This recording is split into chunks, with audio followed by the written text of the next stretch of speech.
Welcome to the intersection of technology, cybersecurity, and society. Welcome to ITSP Magazine. Knowledge is power, now more than ever.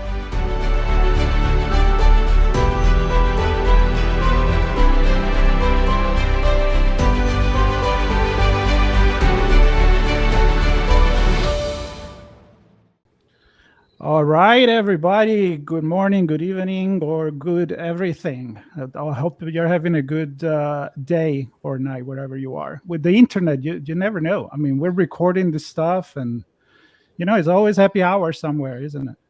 Yes, it is. I love that, Marco. Happy everything. Yes. You never know. It's happy hour in Philly. Right. Exactly. You can tell us about that as well. I know you're in one of your business. So let's get right into it. For the people that haven't listened or seen our previous podcast with Braeden, he's been with us, but different host this time, different show. It was with me and Sean. This time is the third episode of Perspective with Dr. Susan. Hello, Susan. How are you today? Hello to all the listeners, and I'm so excited about today's show.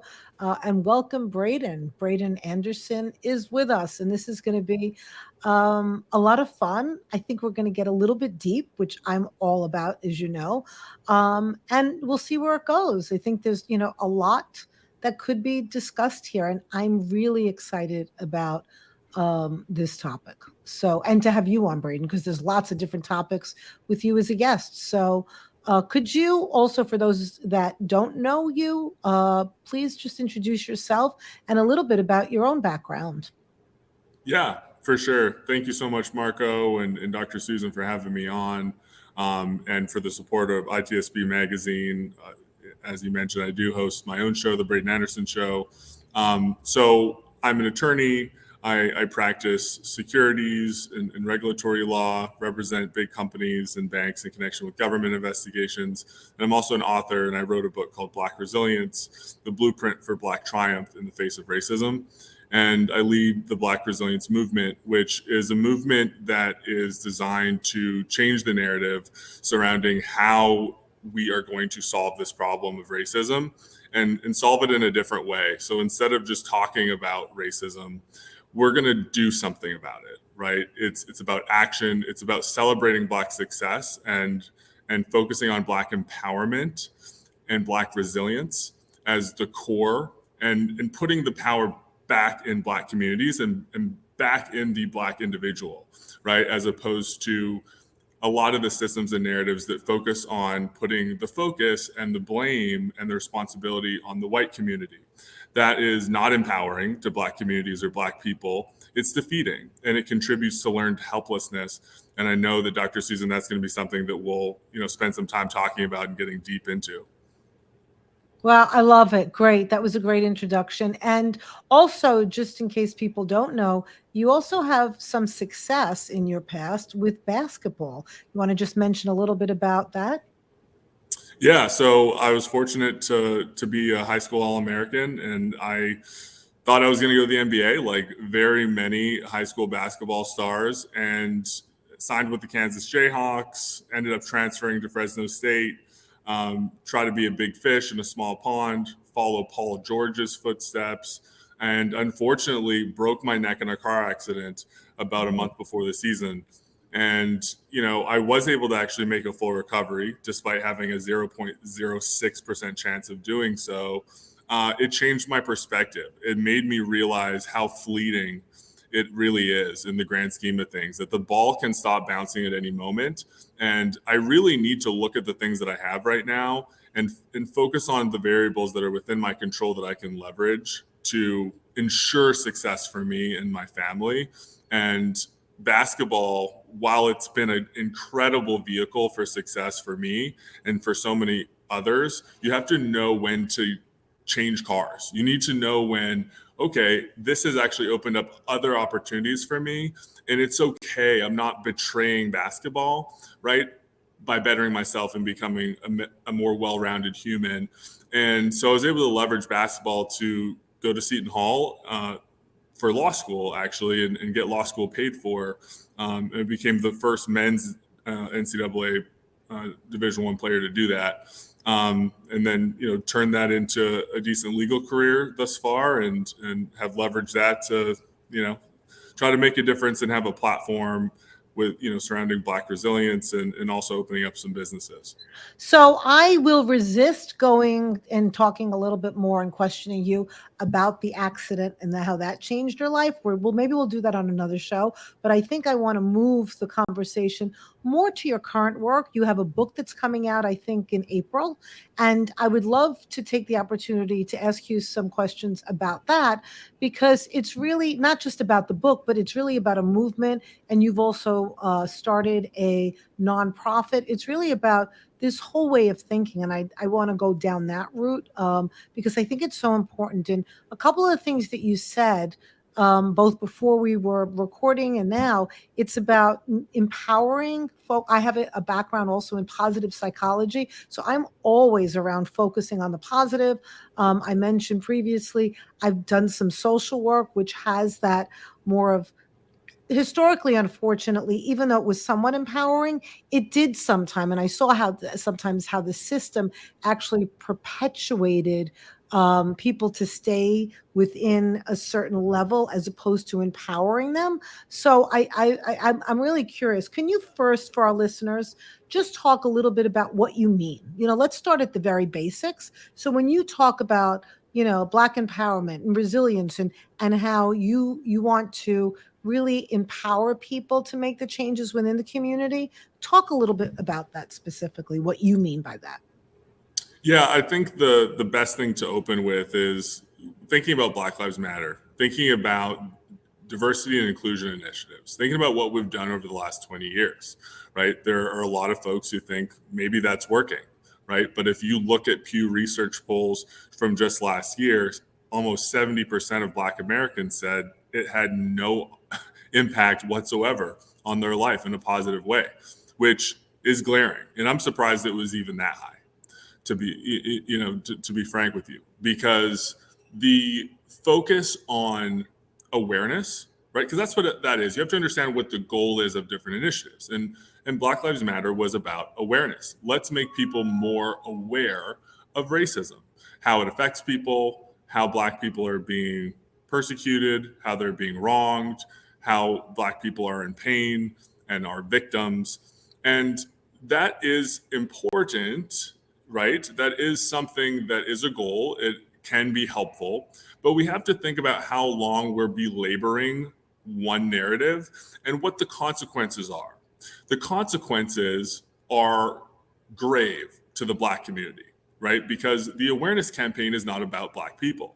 The awareness campaign is about white people. It's about making white people feel sympathy. It's about making white people care. It's about making white people change or try to modify their behavior, try to hire more Black people, try to stop being racist.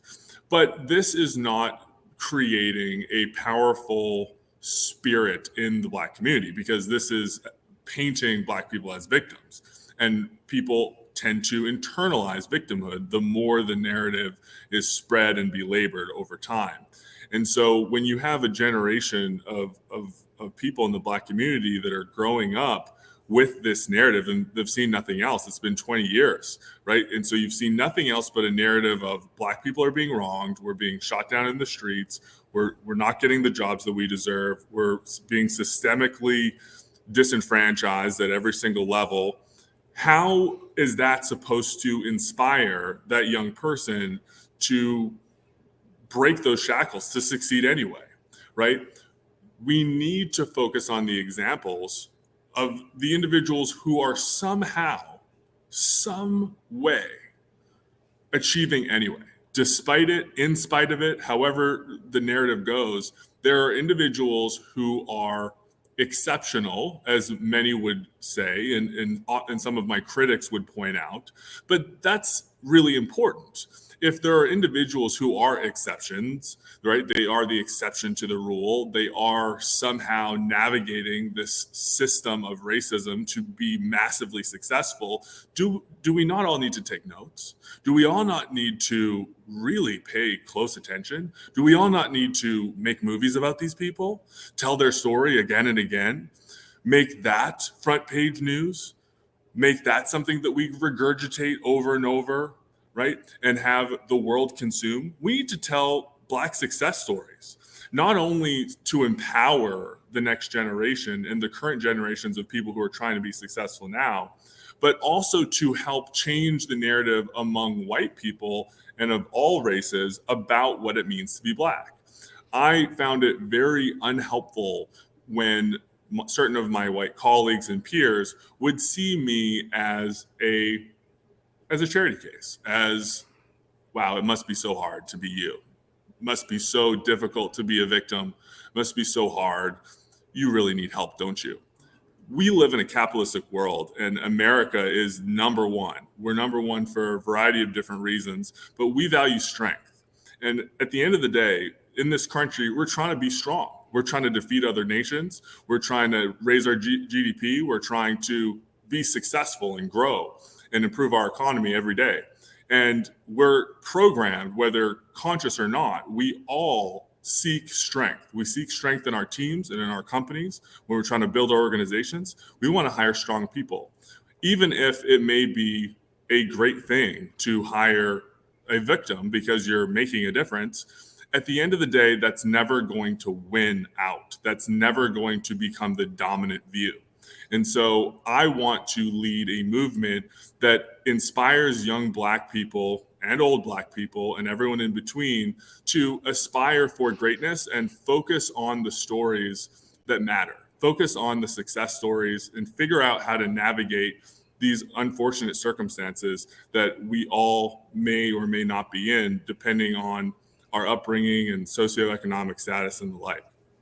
Braeden, you said so much in there. Oh my goodness, so much great stuff. And I have a couple of comments and then some specific questions. So a couple of things that come to mind is what I've heard as the criticism to that, not to you, but the downside, if you will, of focusing on the positive, because then it discounts the societal systemic racism. And what I've always said is it's both and it's an and you need both. And so what I'm hearing from you is just one part of it, which doesn't get enough attention and is so needed. And when you were talking about the internalizing the racism and internalizing that narrative, it reminded me of the studies that were done years ago on children and choosing dolls. And they had Black children, girls choosing the white dolls over the Black dolls. And that was just such, showed how in terms of, they should have been choosing the Black dolls, but it was an internalized thing that white dolls were better. And what did that say? So I think it's like both. And I'm so glad that you're talking about this. Now, you also talk about, now just for transparency, for those that are listening, you might be able to tell from my accent, but I am white. I'm a, a little bit older than middle-aged, white Jewish female who I've had lots of different experiences. I'm coming from that perspective. You talk a lot about what you want Black people to know and to do and to think about. So I want to hear specifically, because you're big on not just talk. I think one of your themes is we can talk about it, but really what's important is the action. And you're big on let's take action, which I love. So I want to ask, what would be something concrete that you want to ask of Black people as well as whites and non-Blacks? Like, what is an option items that you would suggest for like, hey guys, let's do this? Yeah, I mean, it's a good question. You raised a bunch of good points there. And I just want to respond very briefly, to the notion of, right, whether it's both or and I think that is true. I think at the end of the day, when you see a narrative that's been dominated kind of one direction, you tend to kind of focus on where there's opportunity to have another conversation, right? And, having been someone who sat through hundreds of diversity and inclusion seminars and webinars and trainings as the one of 2 or 3 Black people in a room, right? I'm very tuned in to kind of what is being said and how that could be different. I think the other piece is how it's actually working. So polarization at this country, it's never been worse. The country's been never more divided since the Civil War. It's not good. And it's not working or resonating with literally 50% of white Americans. It's just like, not only is it falling on deaf ears, it's actually making them angry. It's making them not like Black people even more. And that is dangerous. It's dangerous to Black lives, and it's dangerous to the movement and Black success. So I think it's a little bit of a tug of war, right? On the one hand, we don't want to say that awareness isn't important, but in kind of a way, we want to say, yeah, we've done a lot of that. I think that has been a thing that we've done. Let's try something different. Let's just make something else a focus for just a little bit, just maybe a year, 2 years, a month. Let's just try it and see how it goes. But in terms of making an impact and what we can do, my foundation, the Black Resilience Foundation, we're focused on shedding light on those stories. So I want to find a Black doctor who grew up in the projects. Give them the mic. How did you do this? Everyone thinks it's impossible, right? I want to find an engineer who grew up difficult or not. How did you do this? What was the path that you had to go through? And people are going to be able to innately gravitate towards certain parts of different people's stories and be able to piece it together. If this person could do it, they had a similar life to me, then maybe I could do it, right? And just focusing on those stories, I think, can be really powerful because it's a form of representation. There's a lot of talk about representation. What does that mean? It's not always about just seeing the person, but sometimes it is. I grew up never seeing or meeting or having a Black doctor, right? That was never a thing. A Black dentist, I never saw a Black professional. That's sad. That does impact your psychology in terms of what you think you can do. I once had the opportunity, I don't know if you know her, Joy Reid. She's I want to get this right. She's a talk show host on one of the big cable channels, really great Black woman. And I interviewed her and several years ago, and it was a privilege. And she talked about how her Black boys, because they grew up with when Obama was president, that they saw that was normal to them, that growing up with the Black president was just a non-issue. It was just a very normal thing to do, and how different that was for her as well as, for the kids, and when that shifted. I want to go to, Marco, you look like you had a question, so I asked a lot. No, I'm enjoying the conversation. I already talked to Braeden. Go for it. You're very passionate about this, and I'm really enjoying where it's going. Then I'll jump in after that. I have a couple of points, but go for it. It's interesting because I'm thinking back to my show that I didn't, Braeden, tell you about, but I guess it's 6 or 7 years. The pandemic threw my time frame off. But I'm in Brooklyn, and I started a show on public access TV called Your Voice with Dr. Susan. And in the space that I had started the show, it was public access at Burke, and shout out to Burke in Brooklyn, a fabulous place. It's not only public access, but they do a lot of education, training, and provide space for everybody, but they really focus on people who would not have access because of privilege. I don't want to say underprivileged, people who just don't have access. So a lot of what I was trying to do is bring on guests to profile actually what you're talking about. So all of my guests at the time, I think most of them were people, minorities, Blacks, and other people who were very successful in what they were doing. They were record producers, they were restaurateurs, owners, lots of different things. And it was one of the things that came out that was so interesting was they were hugely successful, but yet they weren't identifying themselves as successful in any space. And it was so important, but that was an aside thing. I actually have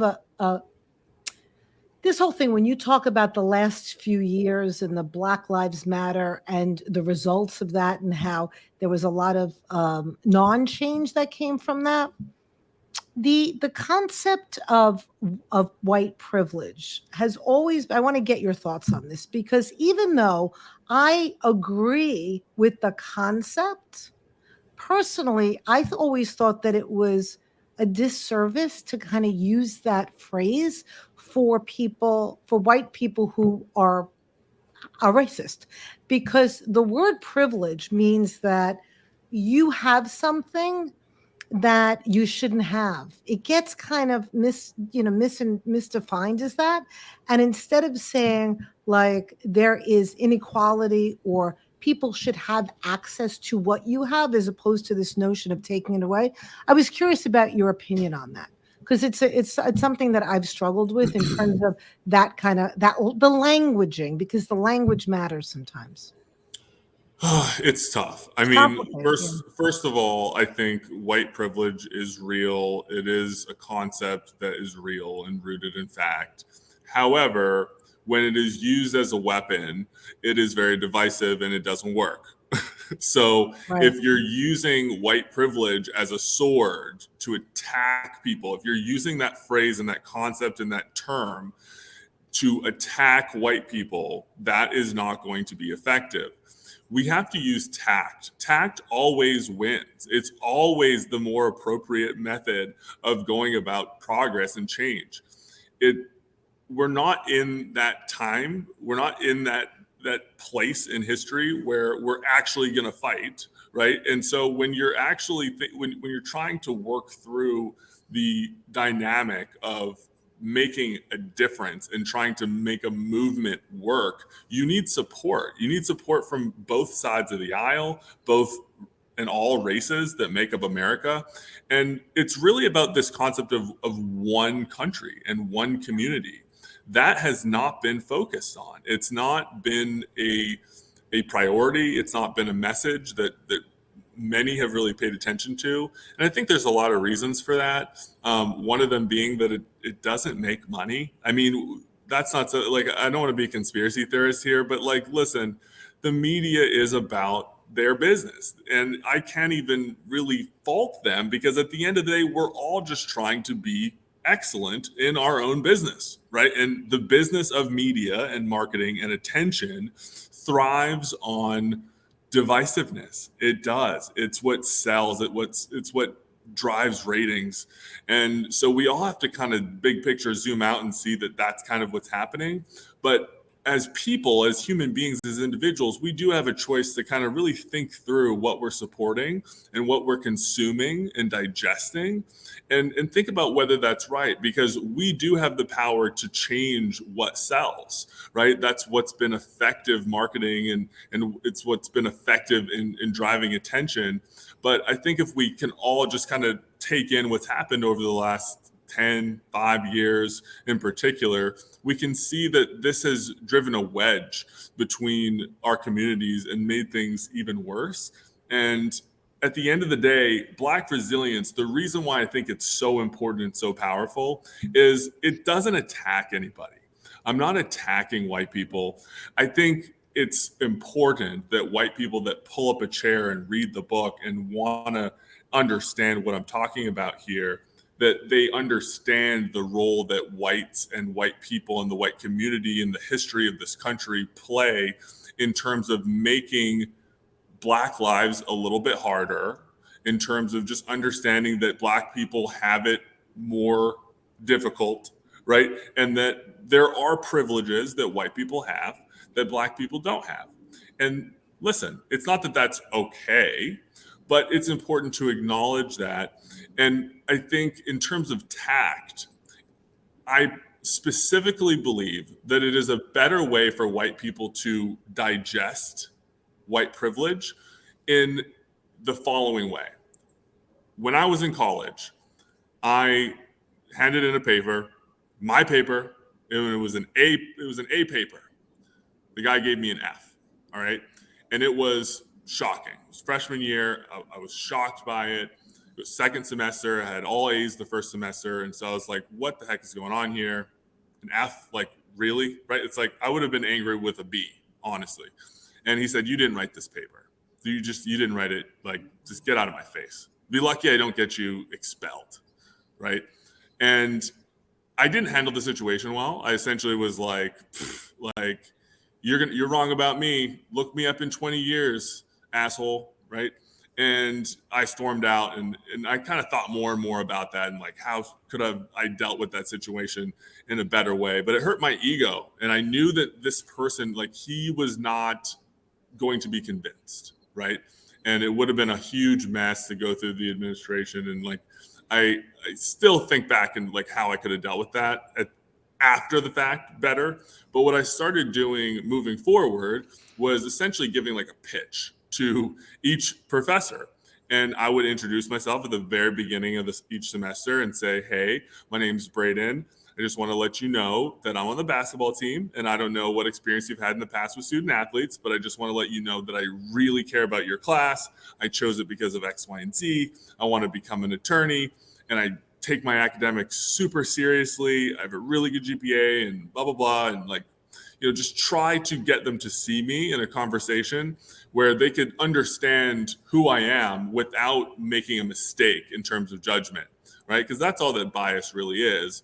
It's somebody who doesn't see you the way that you should be seen, right? Different from reality, right? And so that's something that, in telling that story, I'm not trying to attack white people. I'm just saying, listen, things were racist, and I did this to stop it. And isn't that interesting? And I think what's happened when white people hear that story, they're like, wow, I can kind of see how that would happen, because you're a tall black guy with tattoos who comes to class maybe late sometimes and who's sweaty. Maybe you wouldn't always be seen automatically as the straight A student, right? Maybe there could be some bias that's there. And isn't that an interesting way that you overcame that? And it's a way better way to have the white community grappling with these issues. It's a way that they can empathize with you and kind of go down that path. When you come out with a sword and you're like, white privilege, people feel attacked, they feel anxious. It triggers fight or flight responses, frankly, in people. I love, love, love, love that example, because there's so much in there.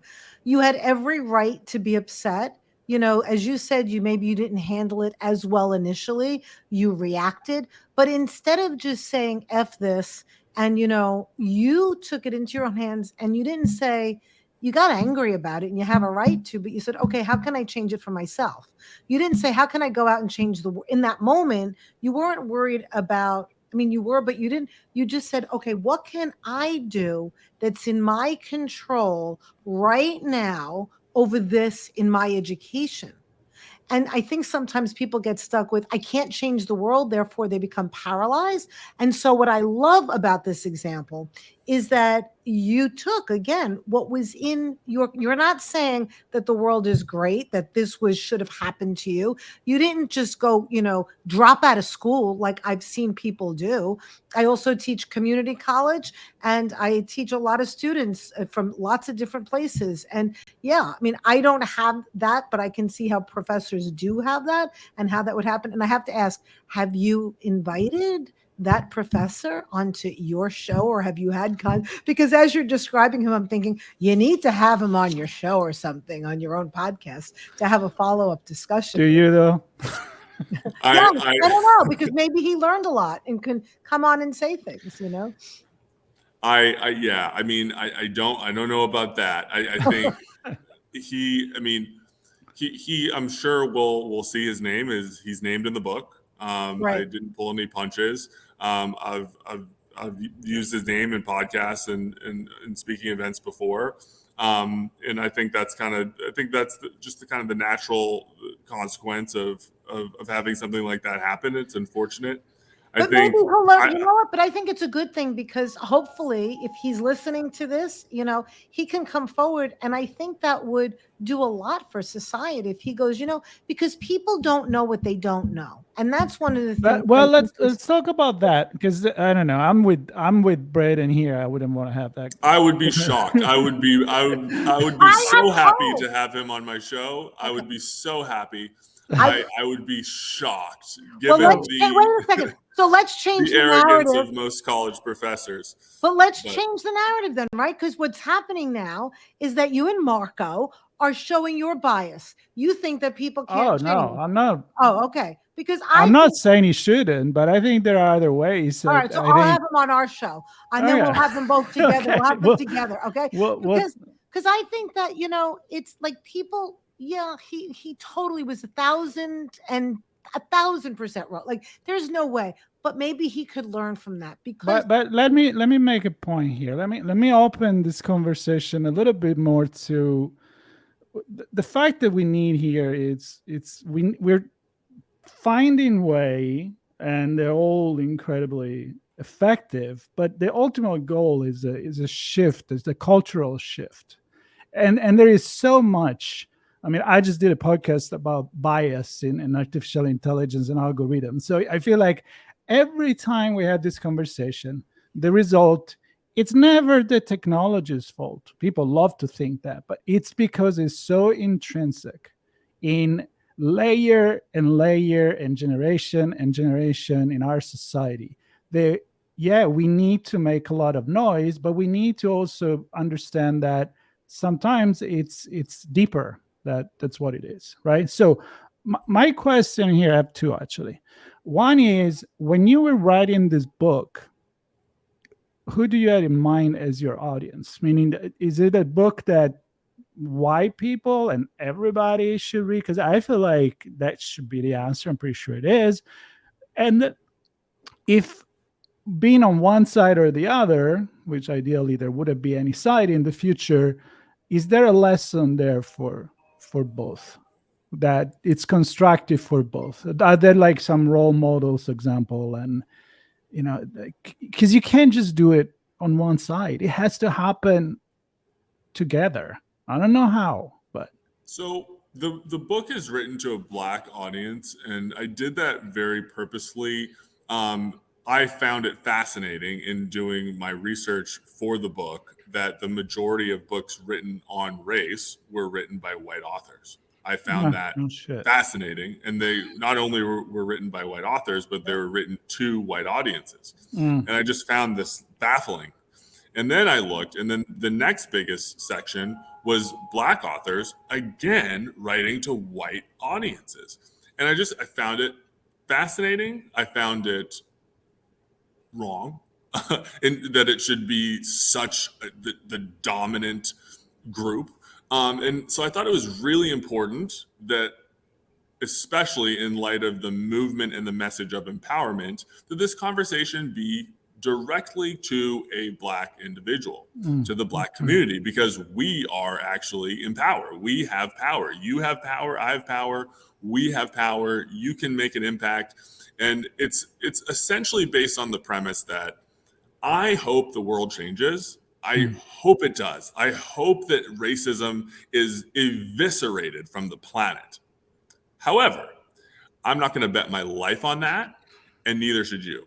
Right. And that's really what the whole point of that situation with the professor and telling that story is all about. I'm not going to change the world overnight.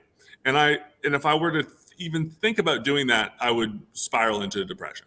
Yeah. However, and I may not even be able to stop every racist thing from ever happening to me, but one thing at a time you can learn, and you can try different things. You can focus on the variables that are within your control and try to execute on those as best as possible and continue to learn.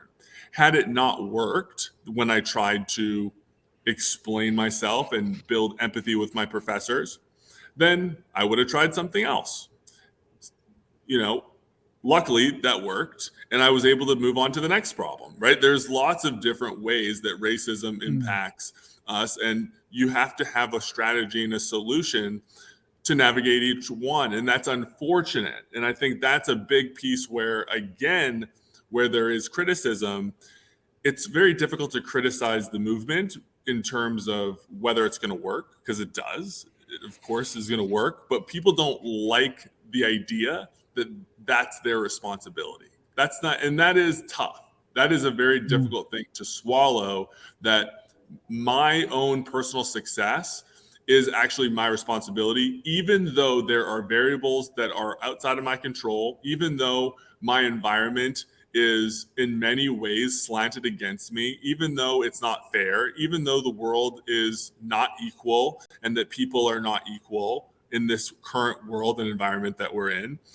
It's still your responsibility to do our very, very, very best to navigate and be successful anyways. Braeden, I love this. I mean, this is what I preach all the time in any space I'm in. You know, a lot of my work is, I work a lot with, as in my therapist hat, with individuals, couples, groups, families, but it's all also comes down to the individual and the relationship with self and what you can do, boundaries, you know, all of that. And so what you said about, you know, the majority of books, that they were by white people for white people, white people for black people, and, you know, black people for white people, and that your book is about specifically for, you're talking to the black audience. And I think, you know, I'm not a black person, so I can't say what's on the shelves and what's needed, but it sounds phenomenal. And it sounds like, even though it's your intent, and as Marco, you asked who's your audience, I think it's also could be read by white people. Like I can't wait to read it, because I think that there's both universal stories in there, but also that story is so important for white people to hear, because again, you don't know, like I don't know what I don't know. And I have to be honest, and I will say this because, you know, everybody has biases. There's nobody alive that is not racist in some way to something. We all grow up a certain way. And, you know, the more that you learn, the more you realize how it's coming out. Again, like go ahead. Yeah, just really quick on that. I think so. In the book, in the intro, I say this is written to a black audience. However, I invite everybody to pull up a chair, but that's the art form. In terms of having a black audience, think about it more as the art form. It's the form in which the art can be the most genuinely expressed, because I'm talking to people who get what I'm talking about. I'm not trying to preach to anybody. I'm not trying to make anyone feel guilty. It's just not the focus. I'm just trying to have a raw, real conversation with people who get it. Right. And that's also, again, more tactful. If you're a white person picking this up, it's a lot better to read that than to read something that's attacking you. Yeah. Right? Yep. When you feel attacked, when the words are jumping out of the page at you, that's not very enjoyable to read, right? And so I again think that is going to be the more effective way of white people consuming this dialogue as well, because you're listening in. You're able to kind of listen in on a huddle and say, "Wow, this is fascinating," right? "Wow, this is interesting." Wow, without it being directed at you. Yeah.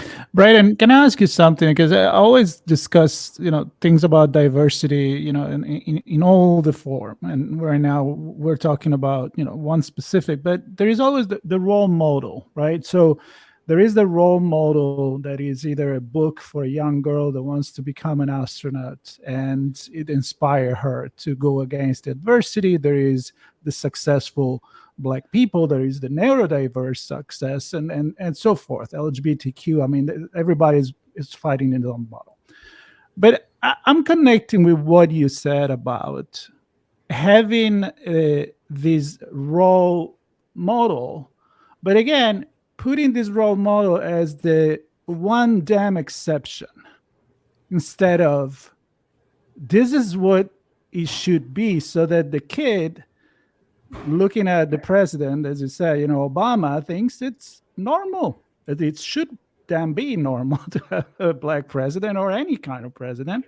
So how can we, I don't know, create a role model in a way that is not just like depicting the exception, but depicting the fact that even just by being presented this way, we're screwing it up again. Yeah, I think that's a really, really good point. I think any time where I think it's a really tough question to answer because it's often like very subtle and like, Yeah. it's really tough. But I would say that the question that you should always be trying to answer when you're trying to create this kind of content or promote this content or figure out what to support, the question that you should ask yourself is this painting the Black community in a victimhood light, or is this painting the Black community in a position of strength? Is this highlighting virtuous, great aspects of Black community, not only a narrative of overcoming, right? Mhm. Because we are Yeah, more yeah. than the narrative of overcoming, right? And I think let me give you an example. There's a book, and I'm sorry to do this, but there's a book called I Am Enough. And you may have heard of it. It's very, very popular and made a lot of noise. But my immediate, and to me it should be obvious, but my immediate feedback and criticism is, and it has a Black little girl on the cover, and some very powerful and important Black people were involved, and white people. But my immediate criticism is, you're way more than enough. You're way more than enough. I am enough. I am enough. Right. And it's a little Black girl looking in the mirror, and it's a whole story about I'm enough and I'm enough and I'm good enough. No, that's not, we're not trying to get to good enough. Right. You're way more than enough. You're incredible. You can be anything, of course. Kick everyone's ass. Right. Don't embrace, like, what you would hate the most. And I've said this before, but I think it's the most powerful way to put this. If you're a truly racist person, if you actually hate Black people, what you want is for their spirits to be broken. More than anything, that's what you want. You want young Black boys and girls to grow up and think, I don't know if I'm enough. I don't know if I'm enough to just do anything. I mean, I'm Black and things are hard for Black people and the world's not fair. And I don't know, can I even get this job? Should I even try? Should I even try law school? There's not that many Black lawyers. It's less than 2%. It's not that many Black doctors either. It must be really hard. It must be almost impossible, especially for me. My grades aren't even that good. And I grew up in this area. There's all these ways that we talk to ourselves, and negativity spirals, and it breaks down the spirit of one person that leads to another generation. Because your parents, even some parents, they love their kids, uncles, aunts, brothers, sisters. You love your family. But when it's that deeply ingrained, when you truly don't believe that you're good enough, when you truly don't believe that the world will allow you to become successful, you have no choice. Like, it just comes out of you, and you do pass that on to other people that you love, whether knowingly or not. And that is what we really need to fight against. That idea that we're not enough, that idea that we are victims that need to be saved. What's truly scary to a racist person is an empowered, strong, confident Black person who believes that they are way more than enough, who believes that they're not just as smart, smarter, not just as strong, stronger, not just capable enough, more than capable, the best. And that's why there is often a narrative which harshly criticizes arrogant Black people. They don't like it. They don't like it more than anything.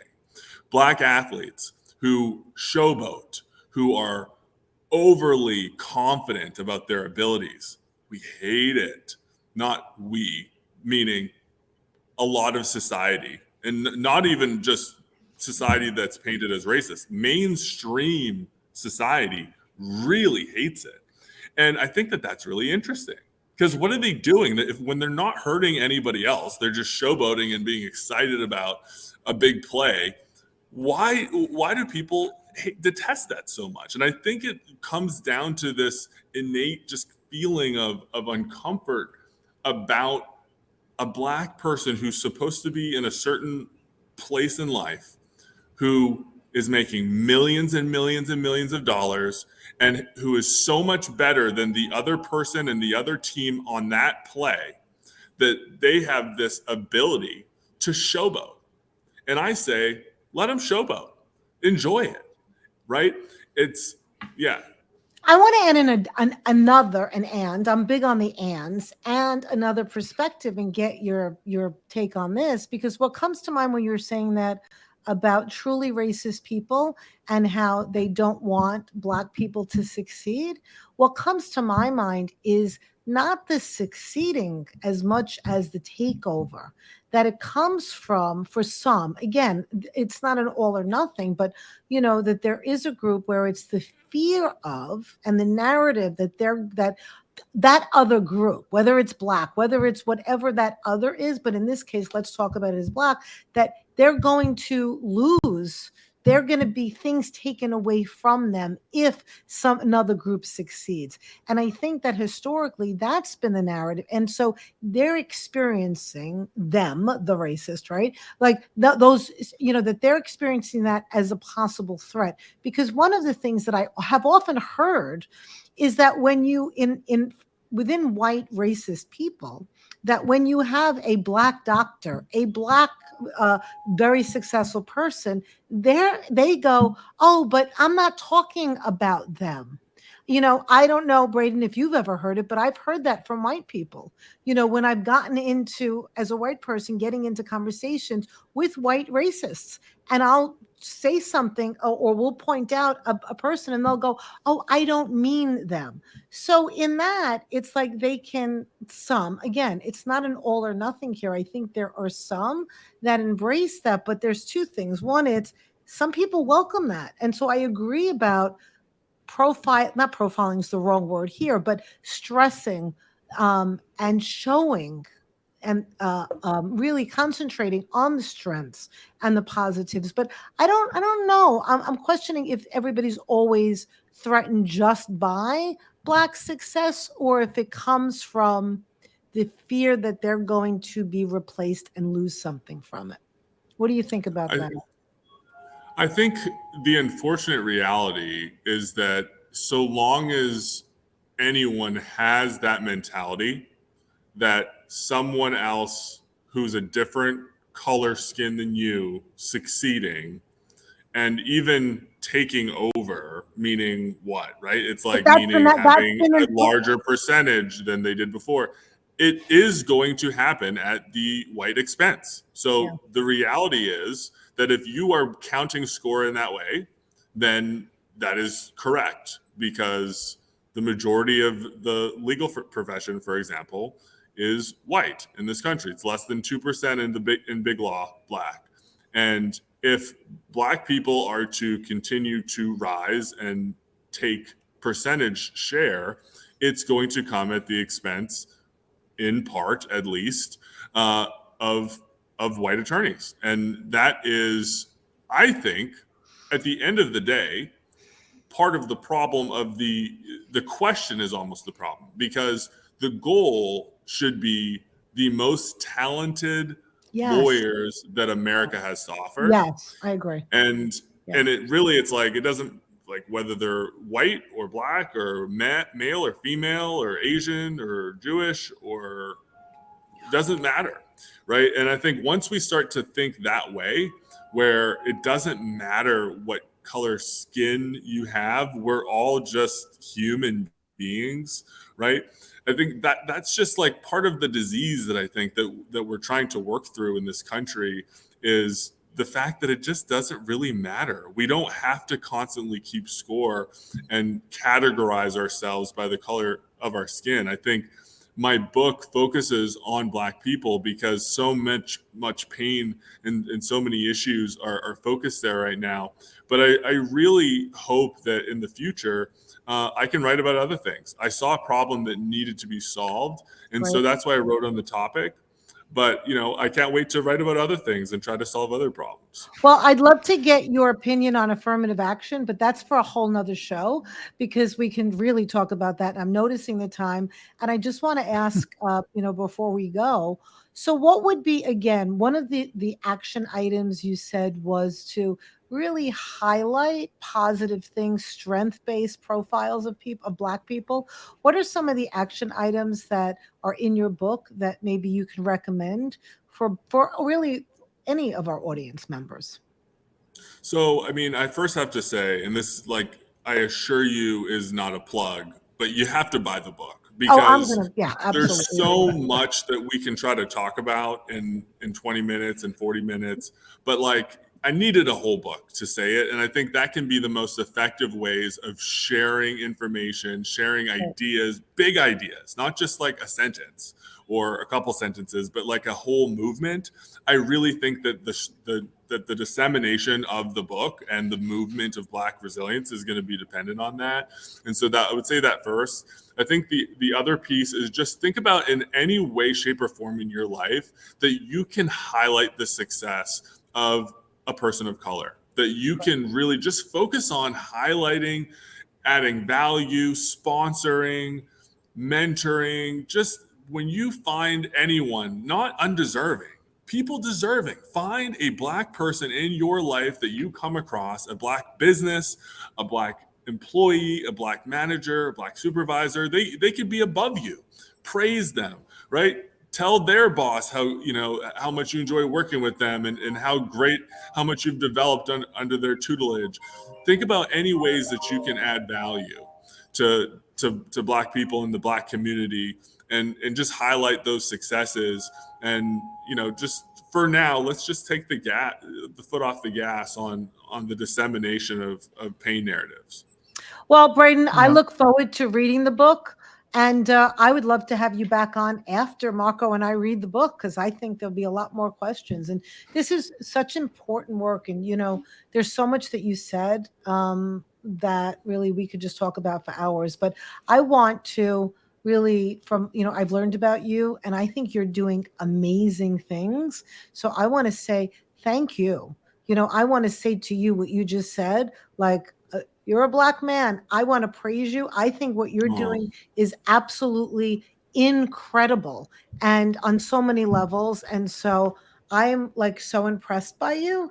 And thank you. Thank you so much for being you, and for really your passion is amazing. And your investments in terms of human beings, because that's what I'm hearing.